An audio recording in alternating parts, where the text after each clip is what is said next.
to The Briefing. This show is a co-production of The Appeal and Now This. I'm your host, Jay Willis. And this is our first episode since our election night coverage of President-elect Joe Biden's victory over Donald Trump. It's quite a sentence to be able to say. But today, we are talking about something different, which is one of the most expansive but least discussed aspects of the mass incarceration crisis. And that is mass supervision, primarily through probation and parole. There are about 2.3 million people incarcerated at any given time in the United States, and nearly twice that number, about 4.5 million, are under one of these two forms of correctional supervision. People on probation or parole are often subject to harsh penalties for any missteps, up to and including incarceration. Evidence shows that these kinds of supervisions don't result in less incarceration. So 43% of people who are on probation for a felony and 62% of people on parole are rearrested and reincarcerated within 3 years. Supervision can come with terrible consequences for people's lives outside of the legal context too. So for example, people on probation or parole can be particularly vulnerable to overdose deaths. In Connecticut, more than half of all people who died of overdose deaths in 2016 had spent time in jail or prison. And of course, in many states we know people on probation or parole are not allowed to vote. So our guest with us today will talk about what needs to change both locally and nationally to address these problems. And my guests are Chesa Boudin, District Attorney of San Francisco, Deanna Hoskins, President and CEO of Just Leadership USA, David Mohammed, Executive Director of the National Institute for Criminal Justice Reform, and Miriam Krinsky, Executive Director of Fair and Just Prosecution. D.A. Boudin, I'll start with you. Nationwide, we know that about 1 in 55 adults are on probation or parole. Put that number in context for me, roughly 2%. Is that too high? Is that number a problem in your view? I think it is too high, and I want to thank you for bringing us together and having this important conversation. There's been so much discussion in the past few years about mass incarceration, and I think we need to be aware that mass supervision is an intricate part of mass incarceration. If we're serious about ending mass incarceration, then we need to be equally serious about ending mass supervision. Let me give you a little historical perspective. Let's go back to 1991. In California. Parole officers imprisoned about 45,000 people for technical violations that year, just in the state of California. That was about half of all of the people entering state prison that year. So mass supervision directly contributes to and feeds into mass incarceration. Now, there is a critical role that probation and parole can play in ensuring safe and successful reentry, in ensuring alternative forms of accountability to jail or prison. But historically, they haven't done that. They've done the opposite. They've fed people back in. Let me give you another statistic. Prior to the year 2009, about 40% of people entering California's prisons were on probation at the time of their incarceration. So we're looking at systems that are actually feeding into mass incarceration rather than pulling folks out. I would love to see more investment in pretrial interventions that can allow people to succeed rather than setting them up for failure based on technical violations. And California just took a really critical and important step in the right direction this year. Effective January, probation will be limited to 2 years for most felonies and 1 year for most misdemeanors. That's going to shrink the universe of people who are caught up, as they say, on paperwork, sometimes for many, many, many years. We need to focus on effective, short, focused interventions that get people back on their feet and set them up to succeed. I'm glad you talked about some of the historical context, and sort of the way these institutions work is that they, in theory, allow people to be free, to be not incarcerated, but there's the hook that if there's a misstep, they can pull folks back into incarceration. Was it always this way? Was it always so, I guess, easy, so frequent that somebody on one of these forms of supervision would be returned to a carceral setting? It wasn't, and it's really something that we saw begin in California as across the country as part of the expansion of mass incarceration in the 1980s and 90s. Prior to that period, when we saw a dramatic expansion of laws that criminalized all different kinds of behavior, as well as the kind of punishments that are imposed for things that have historically been criminalized. We didn't see probation or parole or other forms of supervision feeding so many people into the prison system. One of the sad things about mass supervision, and this is true across the country, is it has become easier for parole or probation officers who simply don't get along with the person they're supervising or have some disagreement about a life choice to send them to prison than it is to help address those disagreements or differences in worldview. And we've given tremendous, almost unchecked power to parole and probation to turn people's lives upside down, to search them day or night, their home, their families, to require them to come in for meetings that may conflict with their work schedule. Instead of setting people up to succeed at work and at home and with their families, we're often creating roadblocks and hurdles that make it impossible for them to get their life back on track. Thank you, Chase. I'd actually like to turn to Deanna to ask about that. Deanna, I understand that your work on this issue comes from personal experience. You were incarcerated and you've been through this system of supervision. Tell us a little bit more about how being on probation or parole affects someone's everyday life. Thank you, Jay. When we talk about incarceration, my original sentence was to 5 years community supervision. It was a violation of those conditions which resulted in my removal from the community. And that condition was failing a drug test. I struggled with addiction at the time over 20 years ago. And now that I understand the system and I'm intricately involved, it's just as D.A. Boudin said, this is a feeder back into the system because there was a drug addiction problem that needed to be addressed in the community because I still had to function in the community, but I was removed from the community based on that condition. So when we talk about not addressing, not having the resources in communities and utilizing those resources to address the underlying issue that individuals have, we're starting to see this revolving cycle. One of the things that I just dealt with personally was a young man who was released from prison after 3 years on parole, got into an argument, got arrested for disorderly conduct. The disorderly conduct charge was dismissed, but his parole officer sent him back to prison for 9 months because the propensity of guilt does not have to be proven with parole officers as it does with a judge, right? So here the judge in the community says he's not guilty, but because he had an interaction with law enforcement, that was a condition of his parole, he was sanctioned back to prison for 9 months after being in the community for 4 months. So this revolving cycle of not addressing people, not assisting people, it takes me back to my studies. And I always ask this question: what was probation and parole created for? It was created to assist people leaving incarceration to be successful. And I get in arguments with probation and parole officers all the time because I always say, truly, it's about case management. And somewhere down the line, we gave you a gun and some authority. Because originally, it was really to assist people leaving that correctional facility with the resources and services necessary in the community so they could be successful. But it has now become this ball and chain and an extension of incarceration. It sounds to me like you're describing an institution, you talked about its original intent, something that could help people as they reintegrate into the community.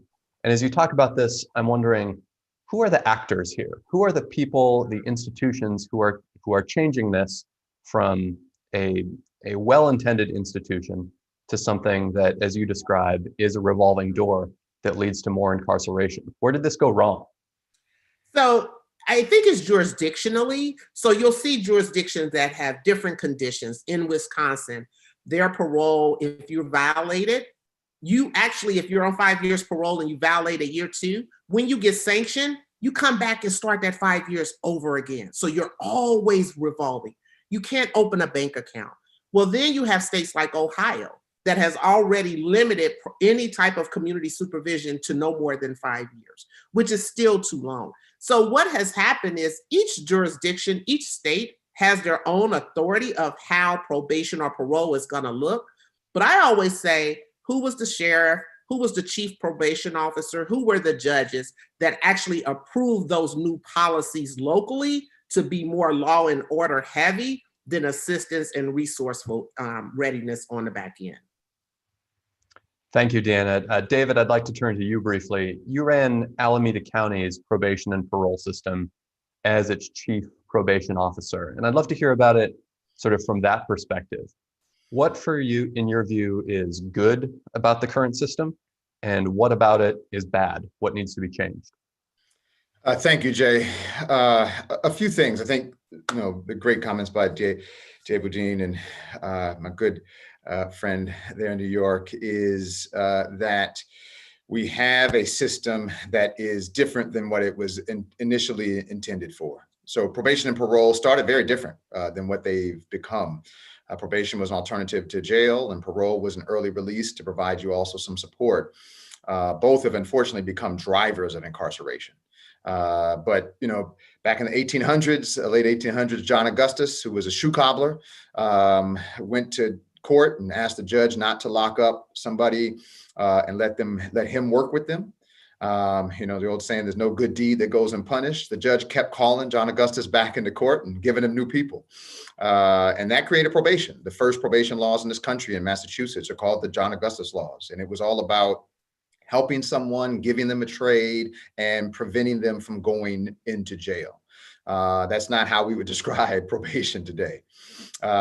Really, these community corrections, as they're called together, have devolved into trail them, nail them, and jail them. And we probably know that more than we know that the history of probation with John Augustus. And so this deficit-based supervision and surveillance-based probation and parole is harmful, it's ineffective, and it's very expensive. As D.A. Boudin mentioned, technical violations leading to incarceration all over the country for failing to meet your PO, for going to visit your family member and out of your little jurisdiction and failing to in advance tell your probation officer. Small transgressions, and these aren't made up. These are real stories that happen all the time, and you're reincarcerated for those. Research shows that after the first 18 months of supervision, your likelihood of violating or creating a new offense significantly drops. And so there's a lot of research that says really after 18 months, all of these resources put into supervision and reincarceration are not effective, let alone how you engage. And so in California, as was mentioned, we've made some progress recently, some significant progress. So probation is only 2 years for felony offenses for most of them. Misdemeanor is just 1 year. Even parole will get cut to 2 years, all starting next year. Also, the voters approved for people on parole to be able to vote. So we've made some significant progress in California, and past legislation provides incentives to probation not to send people to prison, but to keep them local and to fund that type of engagement. But the last thing I'll just say on this is nationally, the Columbia University developed something called EXIT, Executive Transforming Probation and Parole. We have 90 current and former heads of probation and parole who've signed on to a statement saying they want smaller, less punitive, and more helpful community corrections. Things like incarceration should not be a consequence of violating simple rules. And we should provide services and supports and opportunities to help people overcome challenges and become successfully integrated into the community. And so I'm hopeful that we have so many professionals in the field who recognize we have great need for transformation. So we've talked a little bit about the importance of officials exercising discretion in this context, in the way that these forms of supervision are meted out. Again, reflecting on your experience in Alameda County, What aspects of this system were you able to change or influence from within the system? And then what aspects of this did you not have control over? What did you feel like you couldn't change, but you wished you could have? Yeah, incredibly important questions. So a few things. One, when I was the chief probation officer of Alameda County, which is here in Oakland, California, we pushed for legislation to reduce the time people are on probation. And I think I was too early with that. It made some progress, but died, and very happy we kept up the fight. And this year that was passed and it will be implemented next year. But also in terms of violations, and why we're going to hear from Miriam next, is it was out of my control as well. So the local DA had the ability to file violations of probation instead of charging new cases. And we heard a little bit of that from Deanna earlier, which is you can be arrested for something, end up not being guilty for that, or they don't try to prove that you're guilty for that. They just simply violate your probation because it's easier and it's a lower burden of proof on a violation than it is on a new offense. These are due process violations, quite honestly, that we need to be aware of in society. The other thing that we were able to change is really move to change the duties of a probation officer. Instead of simply supervision, your duty should be support, right? So to change the actual position description of a probation officer to say your duties are to connect your clients to services and supports and opportunities in the community that's going to build on their strengths and address their needs. And you're going to be held accountable to ensuring that happens. And yes, the person on probation is going to be held accountable to engaging in those services. And the service provider is going to be held accountable for providing quality, engaging services. And so when we have that type of triple bottom line accountability and responsibility, then we can have effective engagement. And there's many POs in Alameda County and California, across the country, who I've worked with, who do this work, who do incredible work, who came into this for the right reason. But unfortunately, it's different from agency to agency. It's different from cubicle to cubicle.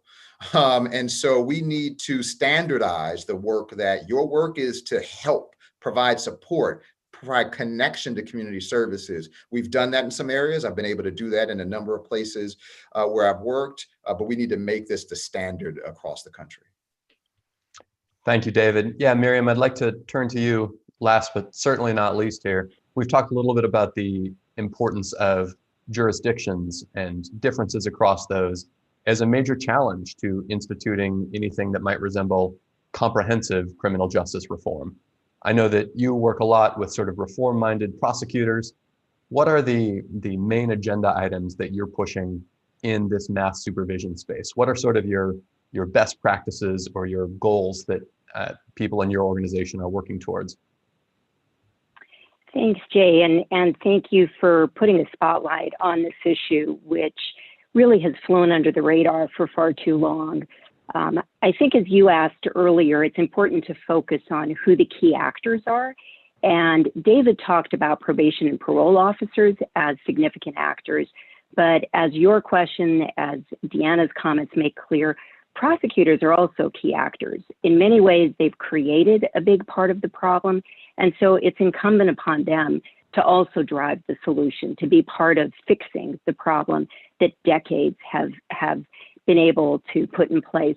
So when we think about what prosecutors can do, it's significant that today a statement was released where over 50 elected prosecutors from around the nation, DAs, attorneys general, from urban areas, from rural areas, red states, blue states, have come together to craft exactly those types of solutions, Jay, that you were asking about. Namely, how do we think about whether, even in the first instance, we need to put somebody on supervision? I think our objective should be to do no damage. So if supervising someone is simply creating cost to our taxpayers, cost to the individual, cost to their family, cost to the community, and we're simply setting them up for failure, putting them into this revolving door of the justice system and creating tripwires where the slightest conduct is going to suck them back into that dark hole of the justice system. Let's just not do it in the first instance. But second of all, these elected DAs recognize that we have to come to terms with how long a period of supervision is a just, appropriate, and sensible period. As David referenced, we know that after 18 months, the fall off is great. We're seeing states like California presumptively limit to 2-year terms. So we have to grapple with why we're seeking, in some cases, longer, multi-year terms of supervision that don't allow people to shake off of their back that load of the justice system constantly watching over their lives. And then I think we have to think about what the consequences should be when people violate what are often small, minor, technical conditions of probation that don't harm the community, that have no public safety implications. Why it is that we're bringing people back into cycles of incarceration when they simply visit a family member that might have a criminal record, when they don't show up for an appointment, perhaps because they're out seeking a job in a job interview, when they test for substance use, simply because they have an addiction that we need to treat, not punish our way out of. So I think we're seeing prosecutors start to come to terms with those more sensible approaches, start to recognize that a punitive response to this type of conduct and charging people and creating a poverty penalty where we're asking people to pay for supervision while we put them out on the street and often release them from custodial terms with nothing more than a few dollars to their name. That's not smart. It's not smart for the individual. It's not smart for their loved ones. It's not smart for our community. And so we need to be revisiting how we've been doing business in this area. And luckily, there are elected prosecutors around the country who are coming together around the need for those changes. Thank you, Miriam. Deanna, I'd love to hear some of your thoughts on this, and in particular, as we look at alternatives to mass supervision, what kind of systems would work better, would work differently for folks' lives on the ground there? So, Jay, I really thank you for that question, because I think we can't have this conversation without actually talking about the racial disparities of how probation and parole violations show up, how those racial disparities show up in our communities. And even when we're calling to shrink the system, cut the number of years, limit the years to 2 years, 3 years, we also have to utilize the tools that we have become dependent on to determine how that supervision looks, utilizing risk assessment tools of who's deserving, who's not deserving, what level of dosage of supervision are you gonna get? Because what we know from history is the way risk assessment tools are set up, that Black and brown communities always score high simply because of our communities are over-policed. Our schools have more police than they do social workers in them. So those questions of age of first interaction with law enforcement are actually going to be higher for African Americans where those actual incidents happens in our communities. So when you talk about overhauling a system, shrinking a system and putting more resources in, actually making sure voices of people who have been traumatized by that system is at that table to help you make that decision. Because there again, we can shrink a system, cut the years down, but if we're still utilizing risk assessment tools, we're actually going to be utilizing those tools to determine who even gets out for parole, right? Who even gets that alternative to incarceration of probation based on those tools that we've become dependent on. So it's not a continuation of either or, it's a continuation of we have to address the system as a whole, which I think David talked about it, not only addressing the system, addressing the culture that has actually built up in probation and parole departments, addressing and having progressive DAs such as DA Boudin that actually are moving the needle. But it's a collective. We can't continue to do it in a silo, and we definitely can't continue to do it without the voices of the people who've been traumatized by that system at the table. Thank you. And I know we're getting to the top of the hour here, but that kind of leads nicely into the last question I wanted to ask about, which is that public polling on this shows that people understand that these systems of supervision are not working. They are not having their intended effects. And to your point, they are harmful, particularly to communities of color. So we've got polling from the Justice Collaborative Institute and Data for Progress. 6 in 10 voters think people should not go back to jail or prison for technical violations, like, for example, marijuana possessions. And 7 in 10 people, just more broadly, support changing the system to reduce the total amount of time that people spend under supervision of this system. Deanna, in your view, what does public support on this issue mean? Like, as you work in this reform space, what is the fact that there is sort of a broad consensus that this system is failing? How does that inform your work? So what we know is that mass supervision does not keep us safe. If a person has served their time and they're back in the community, they're actually safe to be in the community without this ball and chain on their leg.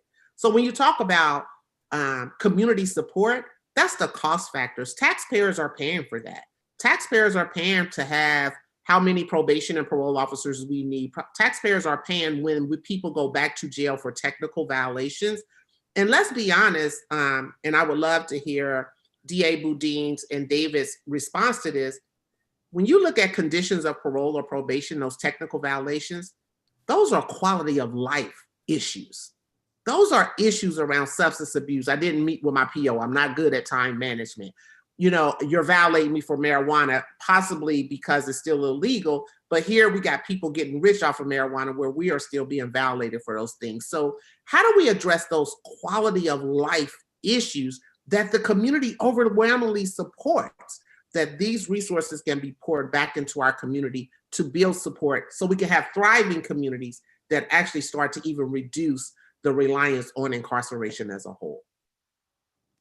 Thank you. DA Boudin, I would like to close with you here. What are some of the first steps, the simplest steps that prosecutors like you can take to reduce the harms caused by mass supervision? What would you like your fellow district attorneys to start scaling up? Well, a few things. First of all, we can do what my office is already doing, which is begin to apply the law that takes effect in January to any new case settlement. In other words, we're already setting a maximum term of 2 years on felony probation, 1 year on misdemeanor probation for any case we settle now. And second, and related, we're applying those new probation terms, the shorter probation terms, retroactively. So we're working in collaboration with the Public Defender's Office and our Adult Probation Department to identify all those who are eligible, who were previously sentenced to a longer period of probation. And we are asking the court to downward modify their term of probation. For some people, it means they will have successfully completed probation already. That's something we can all do across the country. We can recognize that best practices, effective use of resources, and smart justice requires us to decrease the number of people on supervision, increase the resources allocated to helping those people survive through supportive housing, through job training and job placement. And that's something that district attorneys around the country, if they're truly committed to public safety, rather than simply to a punitive approach that results in mass incarceration, should be demanding at the local level. We want support, we want success from those people who are on supervision, not technical failures that lead to more imprisonment. Thank you, Chase. I know we're at the top of the hour here, so unfortunately this is where we have to leave it. But I do want to thank all four of you for joining us today: Chase Boudin, Deanna Hoskins, David Muhammad, and Miriam Krinsky. I also want to thank all of our viewers who have tuned into this entire series of the briefing over the last couple months. I hope you know by now that full episodes of this are available as podcasts on Apple Podcasts or wherever else you listen to those. We'll be back early next year with some news of an exciting new project from the appeal, so please stay tuned for that. And to do so, you can follow Appeal News on Facebook and the Appeal on Twitter for more shows and updates like this one. Again, to my guests, thank you for joining me. To our viewers,